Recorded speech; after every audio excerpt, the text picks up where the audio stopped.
Let's understand the concept of ploidy.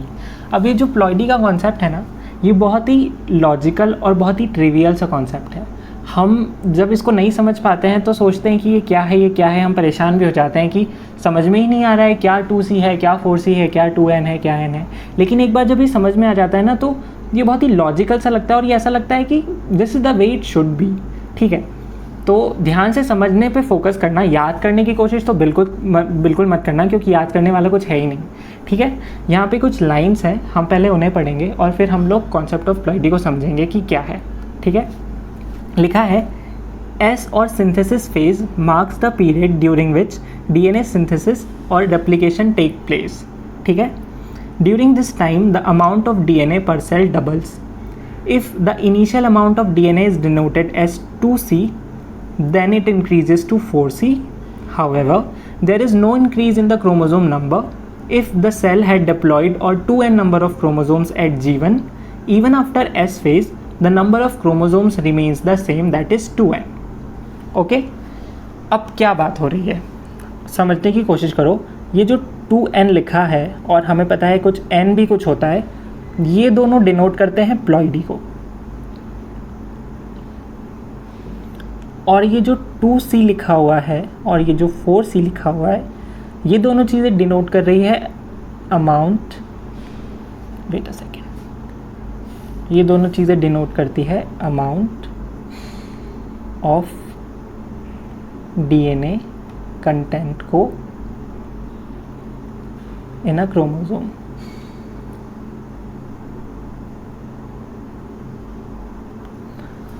सबसे पहले हम समझते हैं कि इस प्लॉइडी का क्या मतलब होता है, फिर हम लोग समझेंगे कि इस क्रोमोसोम का क्या मतलब होता है, क्योंकि क्रोमोसोम प्लॉइडी के कहीं ना कहीं अंदर ही उस डेफिनेशन में छुपा हुआ है।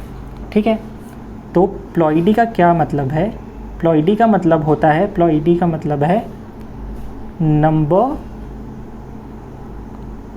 Of sets of chromosomes. या तो ये बोल लो, या तो हम लोग एक दूसरी डेफिनेशन बोल सकते हैं, वो है number of copies of unique type of chromosomes.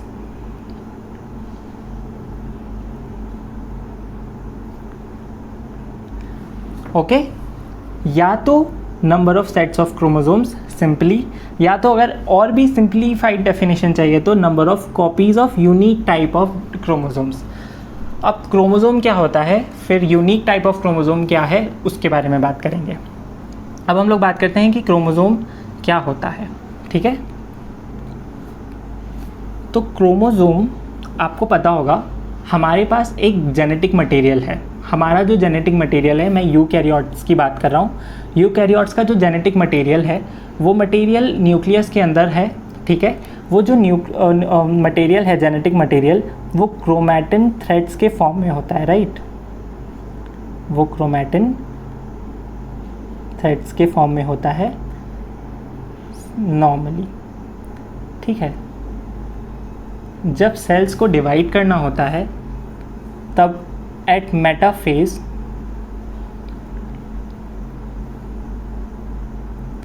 Chromosome का फॉर्मेशन होता है।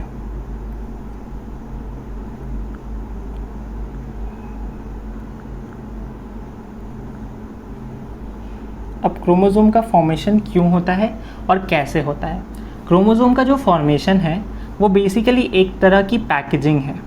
ठीक है, जो हमारा DNA है वो बहुत लंबा है। जो हमारा DNA है वो एक करीबन, अगर हम ह्यूमंस की बात करें तो करीबन 2 मीटर्स का हमारा DNA है। सोचो, अगर ये 2 मीटर्स का DNA उतने छोटे डायमेंशन वाले न्यूक्लियस के अंदर आ रहा है, मतलब इसकी जो पैकिंग हुई होगी वो कितनी इफ़िशिएंटली हुई होगी। तो वही पैकिंग होती है, और वो जब पैकिंग कंप्लीट हो जाती है तो हमें ये जो स्ट्रक्चर मिलता है उसे हम कहते हैं क्रोमोसोम। ठीक है, ये बहुत ही सुपर कॉइल्ड स्ट्रक्चर होता है। ठीक है, और इसी के अंदर क्या होता है, ये जेनेटिक मटेरियल ही है, ये वही DNA का थ्रेड है जिसे हमने प्रोटीन्स की मदद से, हिस्टोन प्रोटीन्स और नॉन हिस्टोन प्रोटीन्स की मदद से कॉइल कर करके हमने क्रोमोसोम बनाया है। अब हम लोग समझते हैं कि इस क्रोमोसोम में क्या क्या होता है। और ये क्रोमोसोम है क्या। Let me draw a chromosome.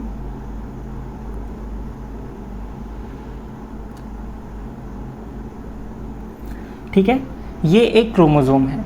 Okay, ये नॉर्मली हमारा जो एक क्रोमोसोम होता है वो ऐसा होता है, इसे हम लोग क्रोमोसोम भी कहते हैं, इसे हम लोग क्रोमोसोम भी कहते हैं, और इसे हम लोग क्रोमैटिड भी कहते हैं। ओके, यही क्रोमोसोम है और यही क्रोमैटिड है। ठीक, अब क्या होता है, ये जो क्रोमोसोम है ये एस फेज़ के दौरान डुप्लीकेट करता है। जब सेल साइकिल में एस फेज़ शुरू होता है तब ये क्रोमोसोम डुप्लीकेट करता है और इसकी एक और कॉपी बन जाती है। ओके, अब ये जो हमारे पास क्रोमोसोम है, इस क्रोमोसोम, इसको भी क्रोमोसोम बोलते हैं, हम लोग इसे भी क्रोमोसोम ही बोलते हैं, लेकिन फ़र्क इतना है कि इस क्रोमोसोम के पास एक नहीं 2 क्रोमैटिड्स हैं। क्रोमैटिड्स का मतलब ये जो डुप्लीकेटेड आर्म हमारी बनी हुई है यहाँ पर, इसको बोलते हैं क्रोमैटिड, और इन दोनों को साथ में हम बोल सकते हैं sister chromatids. Sister chromatids. Okay, हमारे क्रोमोसोम में हमें 2 आर्म्स दिखाई देती हैं, एक तो ये वाली और एक ये वाली। बीच का जो रीजन है, जो कि एक कंस्ट्रिक्शन, जहाँ पे बहुत ही एक कंस्ट्रिक्शन रीजन हमें दिखाई देता है, उसको हम लोग बोलते हैं सेंट्रोमियर। सेंट्रोमियर। और ये हमारी हो गई आर्म। ये दोनों जो आर्म्स होती हैं, इनकी जो लेंथ होती है ये वेरी करती है। बेसिस क्या है उसका, सेंट्रोमियर का पोजीशन। सेंट्रोमियर की पोजीशन के हिसाब से ये लेंथ्स भी वेरी करती है।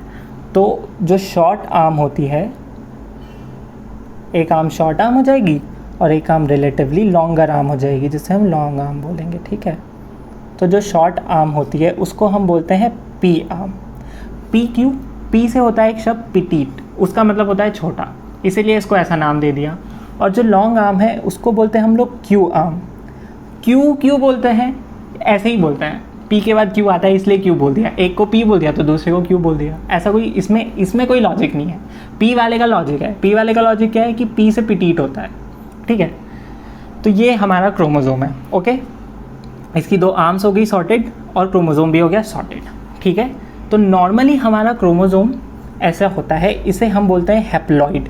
कैसे, क्यों बोल रहे हैं हैप्लॉइड? अब देखो, हैप्लॉइड और डिप्लॉइड समझने का और जानने का तरीका क्या है। यहाँ पे हमने प्लॉइडी का क्या देखा, डेफिनेशन देखा, number of sets of chromosomes या number of copies of unique type of chromosomes. यहाँ पे हम लोग एक शब्द इस्तेमाल कर रहे हैं, कॉपीज। ठीक है, देखो, जब किसी भी क्रोमोसोम की हमारे पास सिंगल कॉपी होती है, जब हमारे पास किसी भी क्रोमोसोम की सिंगल कॉपी होती है ना, जब हमारे पास सिंगल कॉपी है, मान लो एक कॉपी के सारे क्रोमोसोम हैं, मतलब सारे क्रोमोसोम की बस एक कॉपी है, सिंगल कॉपी, तो उसको हम लोग बोलते हैं हैप्लॉइड। और जब हमारे पास 2 कॉपी होती है, 2 कॉपीज ऑफ ईच क्रोमोसोम, तो हम लोग उसे कहते हैं डिप्लॉइड। इसे हम कहेंगे डिप्लॉइड। अब मुझे कैसे पता सिंगल कॉपी क्या, डबल कॉपी क्या? ये अब इसे देखने के लिए, इसे समझने के लिए हमारे पास हेल्प करेगा, हमको रेस्क्यू करेगा ये कंस्ट्रिक्शन।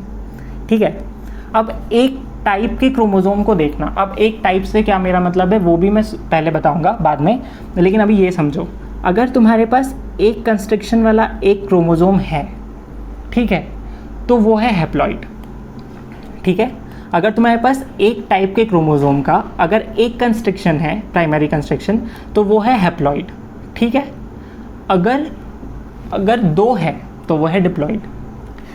कुल मिला के तुम्हारे पास, अगर डेफिनेशन से चलो, लॉजिकली डेफिनेशन से चलो, कुछ मत सोचो, तो हमारे पास एक क्रोमोसोम है, हाँ है, ठीक है, तो ये क्या हो गया, हैप्लॉइड। इसकी एक ही कॉपी है क्योंकि इस क्रोमोसोम की एक ही कॉपी है, ठीक है। अगर मैं इस कॉपी को दुगना कर दूं, ठीक है, अगर मैं इस कॉपी को दुगना कर दूं, कॉपी करके और ऐसे पेस्ट करके, पेस्ट नहीं हो रहा, हाँ हो गया, तो ये अब क्या होगी, 2 कॉपीज़ आ गई। तो 2 कॉपीज़ का क्या मतलब हो जाएगा, अब ये हो जाएगा डिप्लॉइड, ठीक है। 1 कॉपी मतलब हैप्लॉइड, 2 कॉपी मतलब डिप्लॉइड, 3 कॉपी मतलब ट्रिप्लॉइड, 4 कॉपी मतलब टेट्राप्लॉइड, और आगे भी ऐसे करते करते पॉलीप्लॉइड, ठीक है। समझ में आया? तो बहुत इजी सा कॉन्सेप्ट है। 1 कॉपी मतलब हैप्लॉइड, 2 कॉपी मतलब डिप्लॉइड, ठीक है। अब एस फेज़ में क्या होता है, एस फेज़ में ये डुप्लीकेट हो जाता है।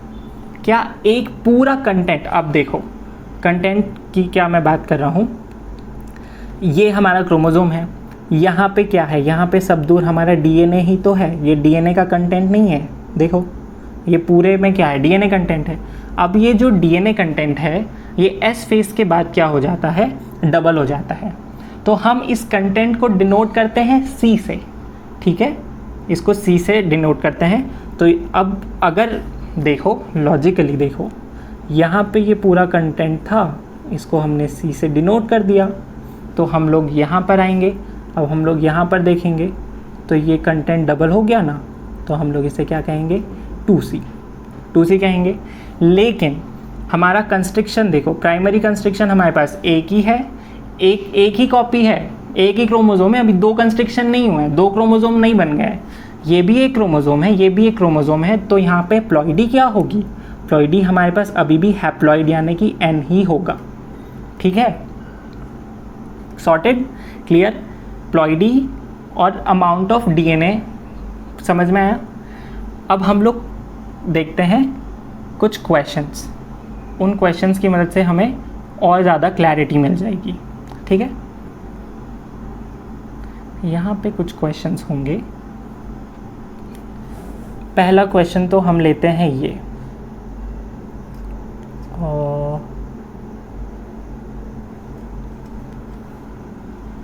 क्वेश्चंस करने से पहले हम एक छोटा सा चीज़ और समझ लेते हैं जो छूट गया था, वो ये कि ईच टाइप ऑफ क्रोमोसोम से मेरा क्या मतलब था। इसको हम लोग ना कलर से समझते हैं।